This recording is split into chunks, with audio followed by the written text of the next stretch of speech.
Welcome to the Here's a Summer of Programming Languages. Have you ever asked yourself, am I using a suitable programming language for this task? Then this collection of introductions to programming languages used in research software engineering has something for you. Hello, my name is Heather Turner and I'm a Research Software Engineering Fellow based in the Statistics Department at the University of Warwick. Today I'm going to be talking about using R for research software engineering. Let's start by thinking about R as a programming language. Well, according to Simon Urbanek, one of the R core developers writing in the R journal a few years ago, no developer would mistake R for a programming language. It doesn't sound very promising, does it? So let's see what John Chambers, lead developer of S, the precursor to R, had to say in his book, Programming with Data, A Guide to the S Language. There he says, S has a simple goal, to turn ideas into software quickly and faithfully. And the reason for both of these statements is that S was designed as an algorithm interface, and R, as a descendant of S, inherits this design principle. So the picture you see here is actually a sketch by John Chambers, made in 1976, in the first meeting where he got together with colleagues to discuss their ideas for what eventually became S. Of course, it wasn't called S then. You see in the notes there that they referred to it as the system. And the motivation was that at the time, statisticians and others that wanted to do statistical computing were using Fortran routines.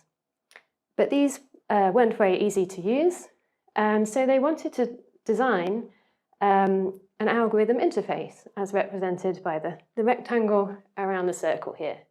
So the idea is simply that it would be a more user-friendly interface, one that could be more widely used, more easily used. So with this in mind then, when might we consider using R for research software? I think there's three main use cases. So the first is prototyping. Going back to what John Chambers was saying, we can quickly turn ideas into software. So R is great for prototyping, but maybe we even want to refine a proof of concept and stick with R to provide a user-friendly interface if we want to provide data analysts, statisticians, data scientists with a code interface that they can use in their analytic scripts. Or perhaps we're thinking about users that aren't coders, and in that case we might want to provide them with an R-based dashboard or web application that they can use to access R methods or results. And another use case is to use R as a glue language. As we've seen, R was designed to interface with Fortran originally, and we can use it to interface with other languages.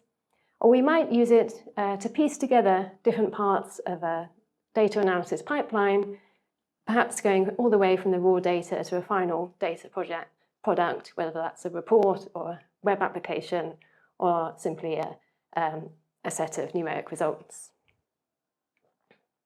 So let's start by thinking about prototyping. So one reason R is good at this is because it comes under the category of high-level languages. So R in particular comes with functions for common tasks in scientific computing, like linear algebra, where here I'm showing matrix multiplication, singular value decomposition. Then random number generation and sampling. So the first example there is taking a sample from a standard normal distribution. And the second example is just sampling from a vector of numbers, specifying a certain sample size and whether or not to sample with replacement. And there's also functions for optimization. Here I'm showing the simplest case, just a one-dimensional optimization over a fixed interval. But there are also functions to optimize multi-dimensional problems. As well as scientific computing, R comes with high-level functions for common tasks in data analytics, such as reading data, reading in a CSV file here, different types of data manipulation, rearranging our data, reprocessing the raw data to something that's more useful for computing, such as removing an ID prefix from a numeric ID, and doing various types of statistics and data visualization. So here we've got linear modeling, k-means clustering, and plotting a response against a variable from our study data. So all of these things can be done with a very simple interface as far as the user is concerned, often just a function and a few arguments. Sometimes there might be a little bit more work to set up, but it's often quite readable code, quite intuitive, and you can achieve a lot quickly with a small amount of code. R does still have the building blocks for programming, so you can do programming with R. You have the basic data types such as logical, numeric, character. You can control the flow of computation with if-else blocks or switch statements, for and while loops, and you can do operations with operators, mathematical operators or logical operators. So these are very basic building blocks that you see in most languages. But R, again, facilitates operating at a higher level by providing standard data structures that we can use.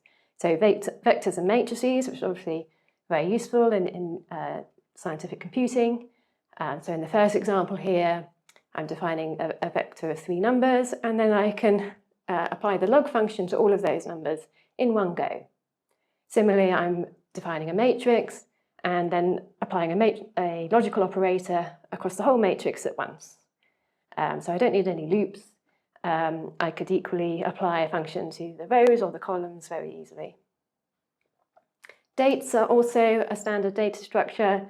Here I've got an example just with calendar dates, but date time objects are also there, so you can include your minutes and seconds and so on, and deal with time zones. And again, you can compute over these dates in a fairly natural way. R also provides lists and data frames. So a list is a data structure containing that can contain different types of objects. So I can link together, for example, a vector and a matrix. And if it makes sense, I can apply a function across the whole list. So here I'm applying the mean to everything in the list. A data frame is a special type of list where all the objects in the list have the same length. And that means that we can organize it in a rectangular format. And this is your standard data structure for data analysis. And so users of R will often be most familiar with data frame as the first thing they see, and thinking about variables within that and operating over the columns of the data frame. So all I've talked about so far is what comes with the base distribution of R. That's out of the box. But almost any time people are using or programming in R, they will take advantage of the many R functions that are available. And the R packages are available. And these packages provide additional data structures and functions for us to use. So we can install a new package, such as XML2 here, with the install.packages function.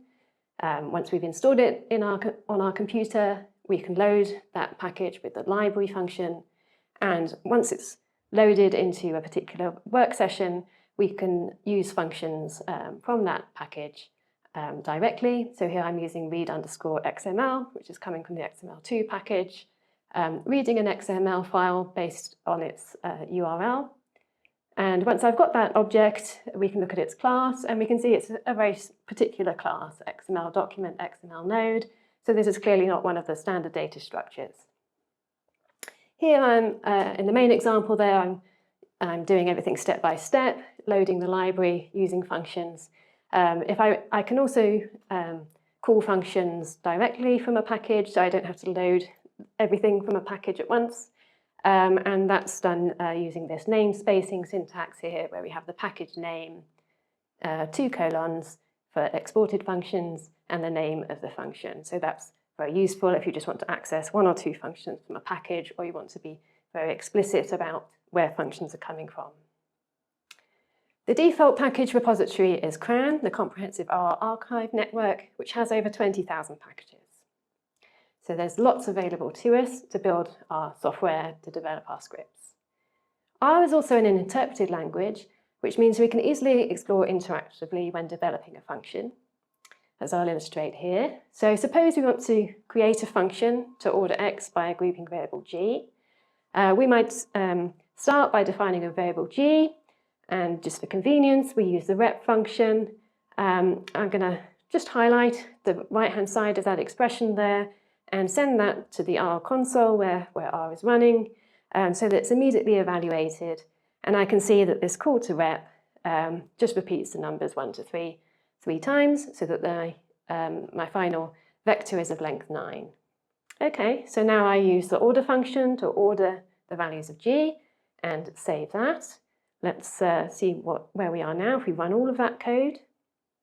And I can type directly in the console. So here I'm typing ord to look at the value, and we can see it gives me the indices of the 1s in the vector g, and then the 2s in the vector g, and so on. So that's what I want. Excellent. So now let's define a variable to order.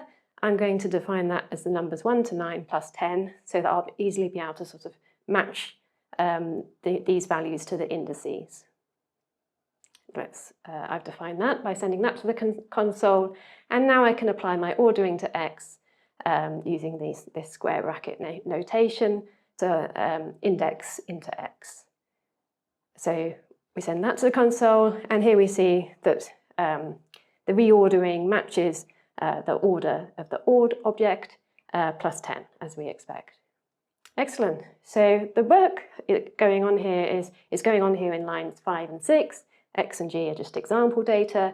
So I take those lines and extract that out into a function. And you see a function is a very thin wrapper around the code. Just need to give it a name and define the names of the arguments, which are then used in the body of the function. Once I've defined a function, I can send that to the console, and now that function is defined in my workspace, and I can use it straight away. A disadvantage of high-level interpreted languages is that they can be slow. However, since R is designed as an algorithm interface, we can speed up any bottlenecks by using compiled code. And there are two packages that make this easier for R programmers, which I'd quickly like to demonstrate. So first of all, the RCPP package. Suppose we have an R function to compute the Manhattan distance between 2 points, as I define here. We see that the R code is very similar to the mathematical definition, so that's, again, quite straightforward to understand and check. And the advantage of the RCPP package is that it provides us with data structures and functions that mirror a lot of the R data structures and functions, so that we can write R-like C++ code. And that's what we see here. We see the C++ function is almost identical to the R function in structure. We have a little bit more, it's a little bit more wordy because we have to define the type of the return value and the type of the inputs. But we can see there's an easy mapping because we have these data structures, numeric vector, and we have these functions coming from the RCPP header that we can use in the C++ code. We also have this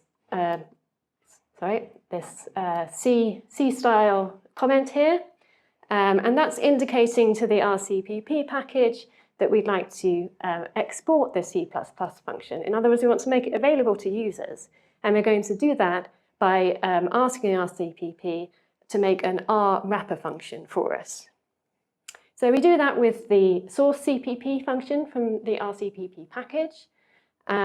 We supply that function with the name of our C++ file that you just saw. When we run that first line, it creates the R wrapper function for us with the same name as the C++ function. So then this Manhattan C is now an R function that I can call as a user, that underneath will call the C++, the compiled C++ function.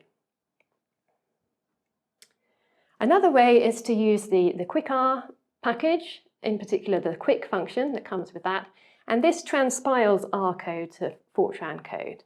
So here we've got our R function again, nothing changed.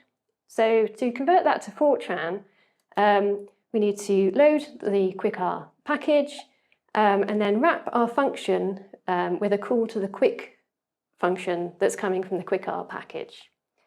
And we've had to do a little bit more topping and tailing here. So you can see we've had to add a little declaration at the top to say what the type of our inputs are, A and B. And we've had to refactor the final couple of lines just so that we're returning a bare symbol. But beyond that sort of beginning and end, everything in between can be ordinary R code. So all of this, in fact, is R code. It's just some specific steps that we need for the quick function to work and to know how to convert this R function into Fortran for us. So that will define, so now we have an R function called Manhattan F that under the hood we'll be calling Fortran code. And we haven't had to write any Fortran. So that was prototyping. Now let's look at user-friendly interfaces.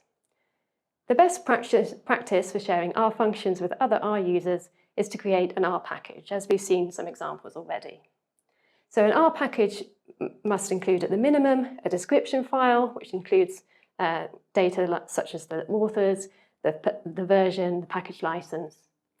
The namespace defining the imports and exports. So imports are things that we might get from other R packages, and exports are the functions that we want to make available to the user, not just internally to the package. And then we'll have an R directory of R scripts with the function definitions. So an R package can be created from scratch, or if we've already got some existing work, we can create it from an existing directory.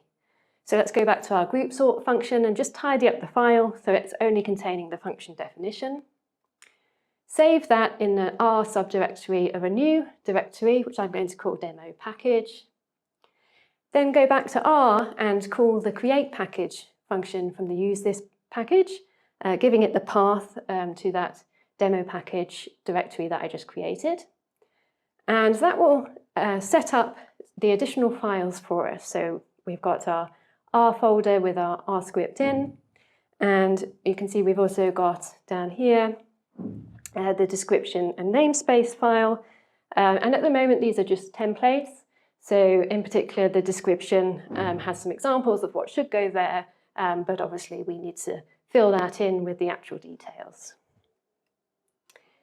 When we create a package like this, or when we first add an R function, by default, it will just be an internal function, a function that's only for use by the package itself. If we want to make it available to users, then we're going to need to document and export that function. So we can document a function by adding special comments. So the comment character for R is a hash, and here we have a hash single quote. So these are special documentation comments at the top of my R script.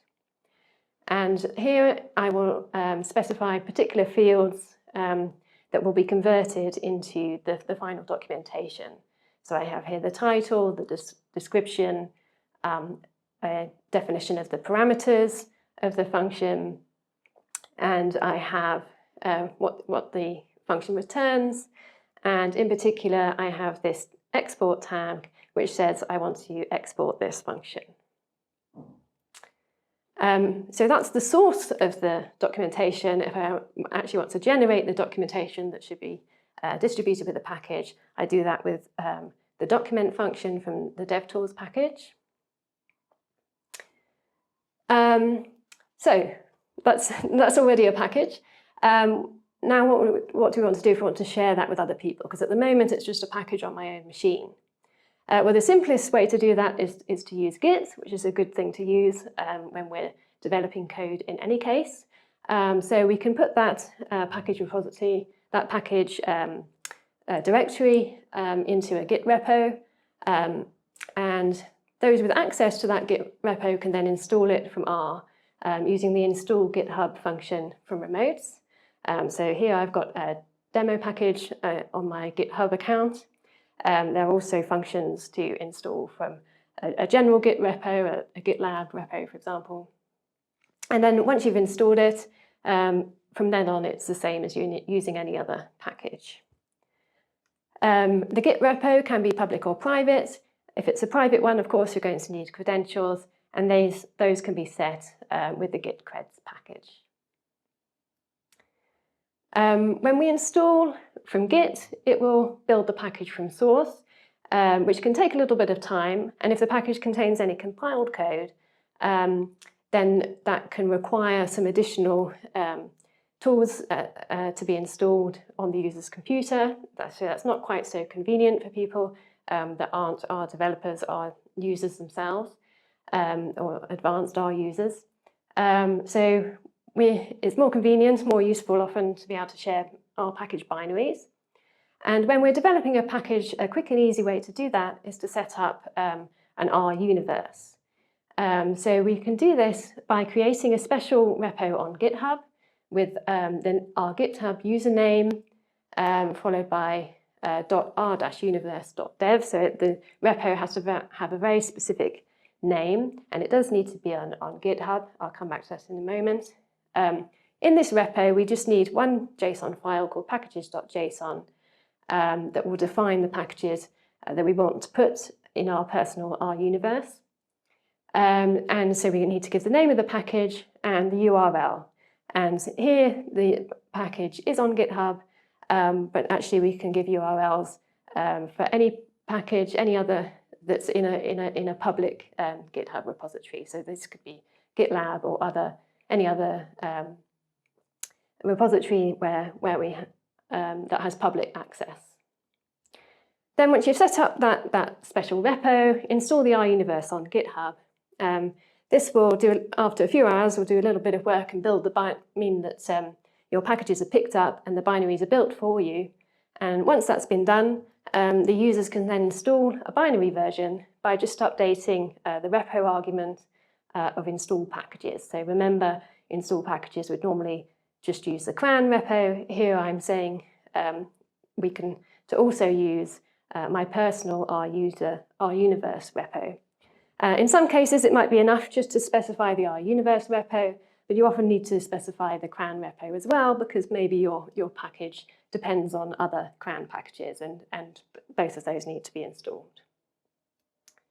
For private packages, this won't work because the URL needs to be public. So in that case, you will probably want to build it locally, and this will be specific then to the OS that you have access to. If you don't have access to Windows or Mac, then you can use the WinBuilder or MacBuilder services. Even though we're now working in a package, we can still keep an interactive workflow with the use of load all function from the DevTools package. So here's my package project, and you can see in the console there I've defined my example X and G variable again. Now instead of sending the function definition directly to the console, I'm running this load all function from the DevTools package, and that will load all the functions for us, both internal and external functions. So this isn't designed to be, this isn't a function that's designed to be called by users. This is specifically for development, hence the package name DevTools. And what this means is that now I've loaded everything, group sort is available to me. It also means that I can iterate around. So I can go back to my group sort function, I can add a decreasing argument to say whether I want the order to be decreasing or not. Then I can use load all again to send that to the console, rerun an example call to group sort, and now we see a different result because I'm specifying decreasing equals true, and it recognizes that argument because the function definition has been updated. So that was designing a code interface, starting with a function and getting a package that we can start sharing with our collaborators, our beta testers. What about a no-code interface? So in this case, we can use the R-Shiny, the Shiny package, which is a way of developing apps with R. And here I'm going to use the designer package, which provides this little app for designing a user interface for a Shiny app. So you can see when I load, when I run this function with R, it loads this app for me. And when I can choose to the type of page that I want to create. I'm just going to do a basic standard page in this example. So when you choose that, it gives you a blank canvas for your application.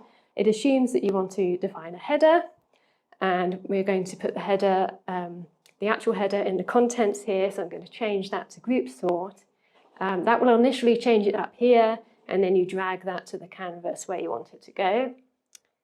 And then we carry on adding more elements to the canvas. So I'm going to add another element so the user can choose a file. That those words choose file were put by me in this label box here. I'm also adding an ID, which you don't see in the user face, but this is so I can identify this input when I write the back-end code. So I'm going to ID this input as file because it's going to identify the file that the user chooses. Then I'm creating a little input panel that's just helping me with the layout. So I can put in a few different inputs here. The first is going to be ask the user to choose a variable to order.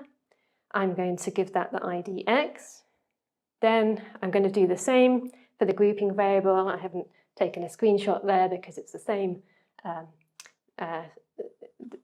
format. So here we're looking now at the radio buttons that I've defined as increasing and decreasing.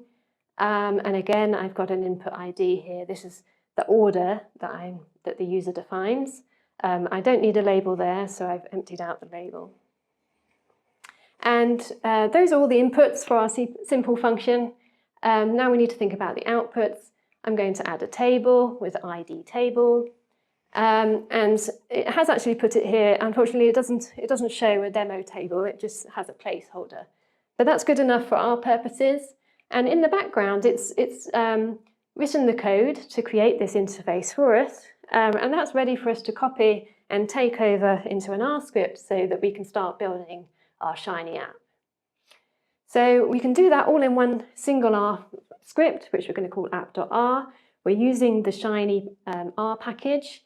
And the first thing I'm going to define is the user interface, which I can do by just copying over the code from the designer app. So I haven't made any changes here.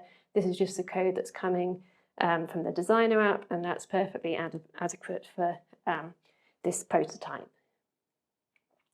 So that defines the user interface. Now I need to define the backend, and we do that by defining a server function. This is a little bit more complex. So we're going to skate a little bit over the details here. But one key concept is the code that we write here needs to be reactive to the inputs from the user. So we need to allow the fact that sometimes the inputs won't be defined, sometimes they will. And we do that by defining special reactive values. So the first reactive value I'm defining here is going to store the uploaded data. And for this, I require the file input to be available. So remember I had that file ID. So when the user chooses a file to upload, the input file will be defined. And as soon as that's defined, I can carry on and read the data by getting the file path from the input and then returning the data. Then I've got another reactive file value that's going to represent the process data. For this, I require the previous step to be finished, so I require the uploaded data. If that's not available, this function doesn't do anything else. As soon as it's available, then it can check to see if the X and G that the users have defined are in the names of the data. If no X and G have been defined yet, they'll just be empty characters, so they won't be in the names of the data. So this block here won't execute until both the data and X and G have been defined. Then as soon as those have been defined, I can apply my group sort function, setting the input order according to the order the user has defined. If they haven't defined anything, it will not be decreasing. And then return the output. And this will be continually updated if the user changes any of the inputs. Finally, once I've got my process data, I need to return the output. And this step's quite simple here. I need the process data, and as soon as that's available, I'm going to make that into an HTML table. So I've shown you this as if you were writing it yourself. You could actually take the UI code and give that to an LLM. In particular, Shiny Assistant is a customized LLM to help you write Shiny apps. So that would be quite capable of giving you an initial draft for a server, or even design based on some user interface code, or even starting from scratch. So I finally create the Shiny app with the Shiny app function, giving it the UI and server functions that I've written. I can then run the app locally. So this is great for development by using the run app function from Shiny and just passing it the path to the R code. So you can see that running here, and this is what it looks like when I've uploaded a CSV file, and I've chosen a variable to order, in this case animal, chosen the grouping variable name length and increasing order, so you can see it returns a table with the animals ordered by the length of their name. What about if I want to share this app with other people? We got the same problem that we've developed something on our local computer that we then want to share with others. In this case, there are many options, so I'm definitely not going to cover them all. Some things to consider are whether you want the code for your Shiny app to be public, whether you want the app itself to be public, whether the packages that your app depends on are public, and whether you have any money to spend, or whether you're just looking for a free service that will allow you to share this prototype with some potential testers or users. So I've written a quick summary here of 3 ones that are particularly helpful if you want something that's simple and free. The first one, Posit Cloud Connect, needs to use packages that are on public repositories, and it offers you a cloud server with some free capacity. Shiny Live is useful because you can use it to create static HTML, which you can then self-host if you've got a way of somewhere to put those static HTML pages. But it still requires the packages to be public, so you need at least for them to be on our universe, either your personal R universe or possibly somebody else's R universe. And the final example is if you want to be a little bit more, if your packages are private, so your packages are on maybe on a private GitHub, but you still don't mind the app itself being public on a cloud server. Other options are available, but they're either require you to pay, or they're a bit more work for you to self-host. So I thought it might be useful just to quickly show a recipe for if you had a Shiny app in an R package. So we can do it with the R package that we've been developing, and supposing that app, the code for that package is in a private GitHub. So you can sign up for shinyapps.io. You need to do a couple of things, adjust some of the settings so that Shiny app has access to your GitHub account, and you need to explicitly say, give it access to the private GitHub repos. That's a separate step. Once you've done that, you can save the app.r file that we wrote in your package, and a good place for that to go is in the inst directory. So this is extra directories that will get installed along with your package. So we'll create a Shiny directory that will get installed with our package. Commit and push that, so that's all on our public GitHub. Then I'm going to install the package from GitHub, and that's so I'm installing a particular version that I can link to the deployed app.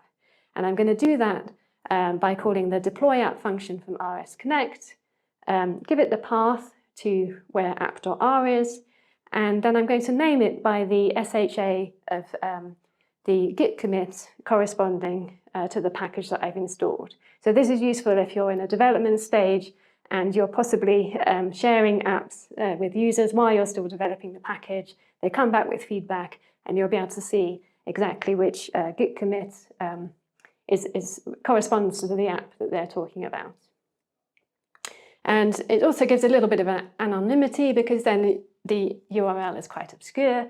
So this is the app that I created this way based on that demo package in a private repository. Okay, so let's finally think a little bit about R as a glue language. As we saw initially, R was designed to, S was, the motivation for S was to interface with Fortran, but these days the most common is to interface with C++. And suppose we already had a C++ function to compute the Manhattan distance. So there's the definition, the mathematical definition again, and here's how you might write that in some simple C++ code. And one way we can add this to our package is again to use RCPP. So it's not strictly necessary to use RCPP, but it is convenient because of the extra niceties that RCPP gives us. So I'm going to use the use RCPP function from the use this package, and I'm going to say that I want to create a new C++ file named Manhattan.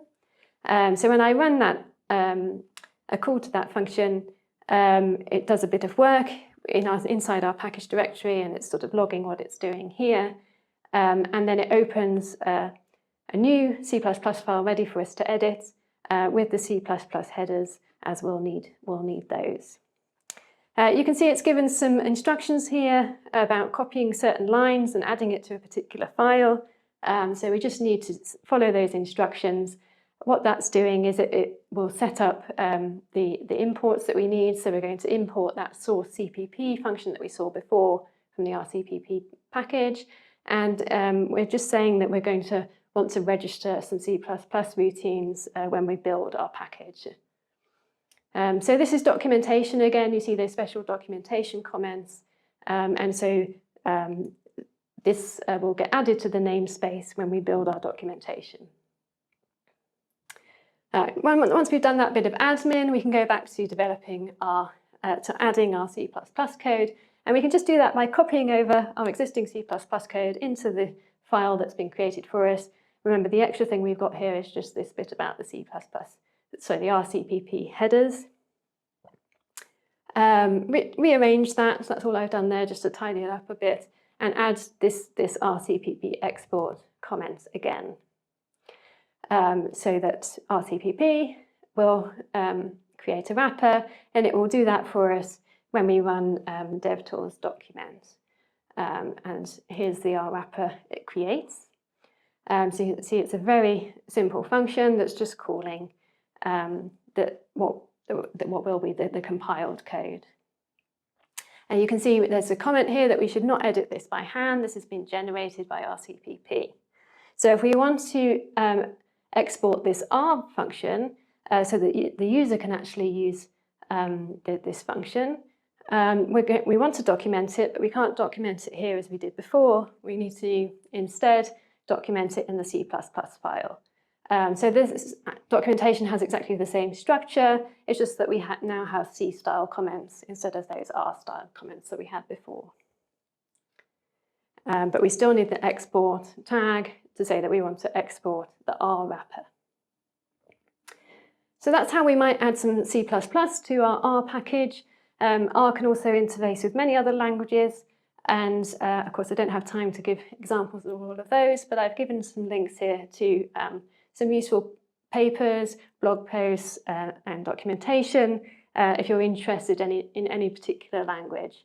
Some are more widely used than others. Some have much better documentation about how you can use them in packages. So we can see here Rust and Python in particular have a particular documentation file explaining how to use Rust or Python in your package. But you can see that we have a lot of options available to us. And as I said before, we can also use R to help us glue together different steps of a data pipeline. And data can handle data right from the start of a research study, where we might want to gather data and do data wrangling, to the end, which I'll come to in a minute. So in terms of gathering data, we might want to do that from a public data source. And there are many packages that are specifically designed to access, say, an API or a database that's public. Bioconductor is another large repository of R packages that's specialized for bioinformatics applications. So that has a lot of packages related to omics annotation data. Or if we've got our own databases that we want to access, R can interact with all the main types of databases and some of the more niche databases that you may be familiar with.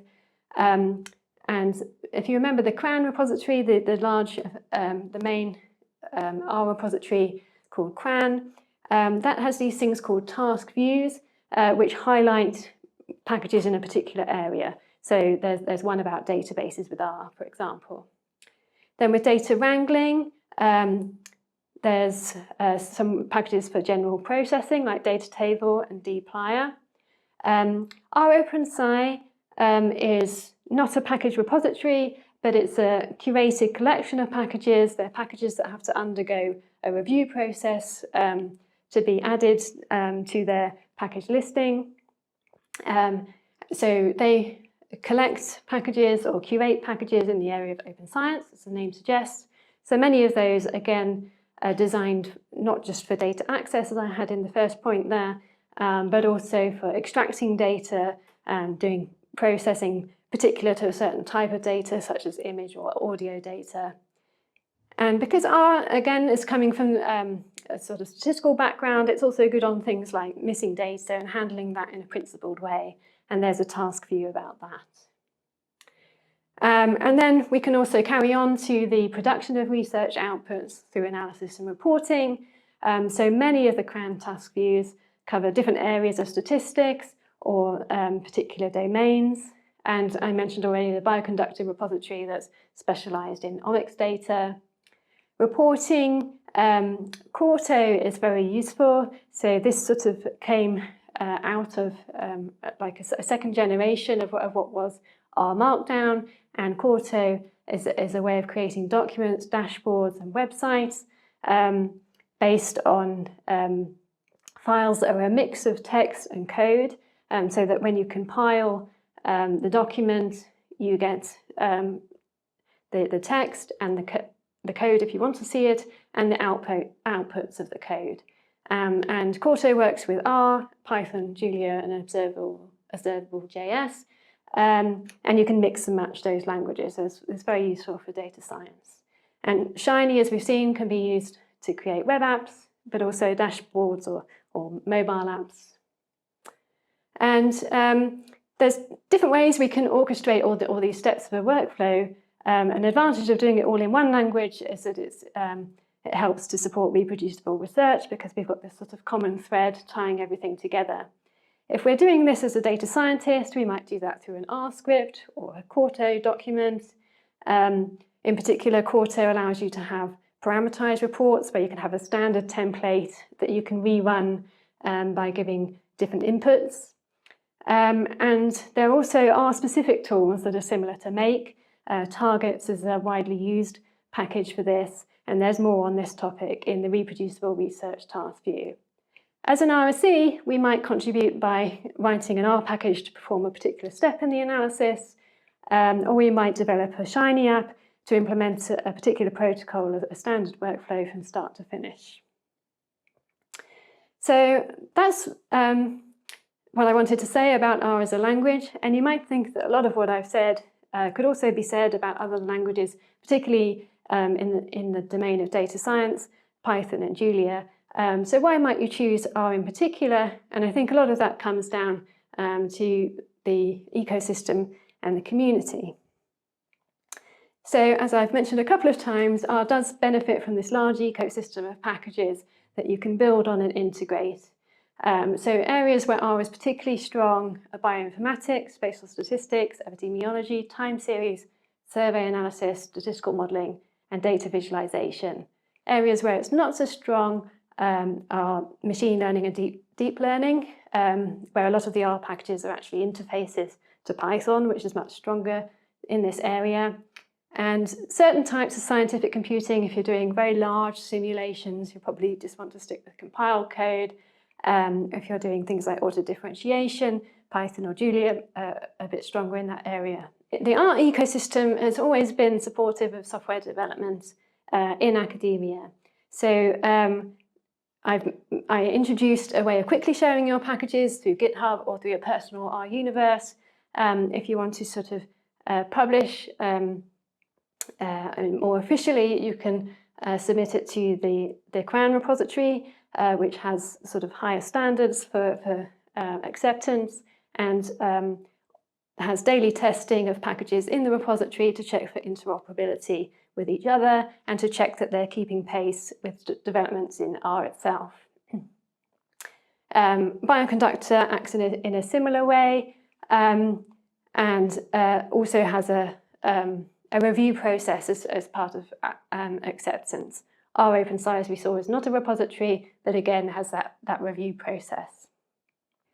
The ecosystem is supportive of disseminating your work to academia and beyond by writing journal articles. There's the R Journal, which is obviously specific to R, and the Journal of Statistical Software, which has published many articles about R packages and using R. And there's also many conferences and meetups. The Use R conference in particular is a good conference to bring academic developers or research software developers together with practitioners in research or in government, in the third sector or in industry. So it's a good meeting across sectors to discuss new R packages, new developments in R, and how to apply R in your work. POSIT Conf is another large conference, a little bit more industry focused, and there are many more smaller conferences and meetups, and I've given a listing of our events there. And many of these things are because there is a wide community of users and developers across sector, and this is obviously a great thing if you're trying to promote your work and you want people to actually use the research software that you're developing. And it will make particular sense if you've got a wide community of users in the domain of application that you're targeting. Again, because of this wide community, there is lots of good online learning material, in particular for software development. There's the R packages book, which is kept up to date, well maintained, many useful blogs, as we saw a few links before, and good support on online forums, so you can often get very quick help through different forums, including the R users channel on the RSE Slack. So in summary then, R is good for fast development, creating user-friendly code or no-code interfaces, interfacing with other languages, and creating reproducible data analytic workflows.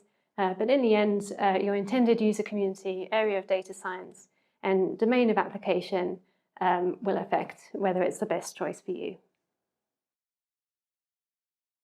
Thank you for watching this introduction. Please check out the slides on Zenodo, linked below, and see you next time.